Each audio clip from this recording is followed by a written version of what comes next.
বামেদের তীব্র কটাক্ষের সুরে বিঁধলেন মুখ্যমন্ত্রী ডাক্তার মানিক সাহা। বলেন, ওদের প্রতি শ্রদ্ধা ভক্তি চলে গেছে, এত নিচে নামতে পারে বামেরা ভাবা যায় না। দেখুন কি বলেছেন মুখ্যমন্ত্রী।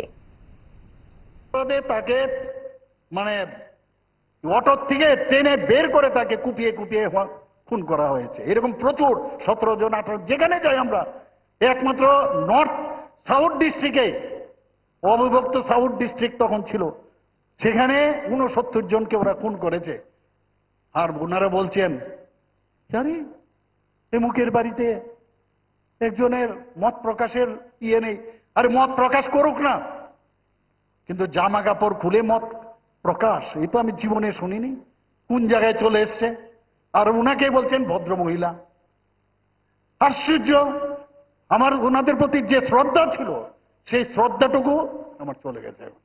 কারণ এই ওদের আসল রূপটাই এরকম। আমি তো দেখেছি তাদেরকে, এই 4 আনা 2 আনার জন্য মানুষের কাছে যেত চাঁদা তুলে, এবং শালু কাপড় নিয়ে বেরোতো। রাজীববাবু দেখেছে। আর বন্যার কারণে সেই শালু কাপড় নিয়ে বেরোতো, আর আসল জিনিসটা কি করতো সবাই জানেন।